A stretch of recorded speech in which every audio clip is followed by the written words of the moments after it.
Here's why self-improvement might be ruining your life. There's nothing wrong wanting to be better, but for many people it's not about being better, it's about not feeling worse. Let me explain. If you're new here, my name is Aku. I work as a resident doctor in the UK and I've always been obsessed with self-improvement until I realised I wasn't improving. How many of us can relate to this? Wanting to improve but unable to improve. And it all comes down to basic psychology. What is your motivation behind self-improvement? For most people, there's an underlying reason to why they're doing self-improvement. Either they were rejected, or they don't feel enough, or maybe they felt like a loser in school. And so their brain says, okay, let us fix this problem. So you start to go to the gym or you start working really hard. But instead of improving your life, you start trying to improve how you feel about your life. So I feel rejected, so I'm going to do self-improvement so I never feel like this again. And this is a problem because once you start watching self-improvement content, you suddenly feel inspired and you don't feel rejected and suddenly you feel accepted. But it's only temporary. You're not fixing the real problem. Because yes, you might actually start going to the gym, but then you won't be consistent. You start needing motivation to sustain this consistency. Let me give you an example. So let's say you come to the hospital and you've broken your arm, and I give you some painkillers. Yes, you might feel good in the moment. I might have relieved the pain, but I haven't actually treated the root cause which requires surgery. And self-improvement is doing the same thing. You're not actually treating the root cause, you're only numbing the emotional pain. Now, we didn't have this problem 100 years ago. You couldn't just take out your phone and watch self-improvement content and feel better about yourself. There's no quick dopamine fixes.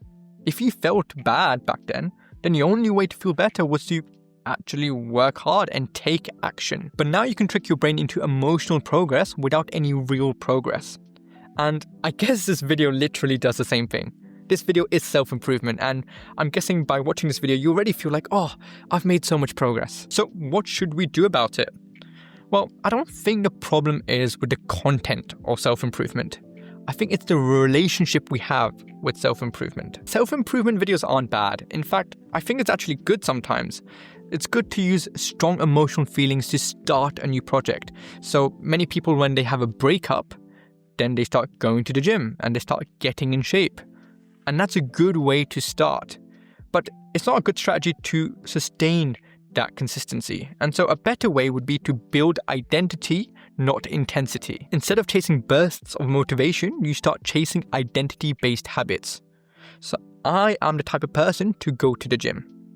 I am the type of person to work hard. I am the type of person to not procrastinate. James Clear talks about it in his book Atomic Habits. It's an amazing book, would definitely recommend reading, and one of my best books I've read.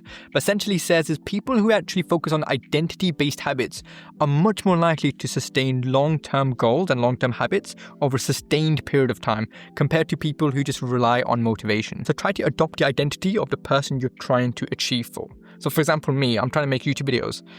It's kind of weird because I'm not a YouTuber, but by thinking of I am a YouTuber, I take this seriously.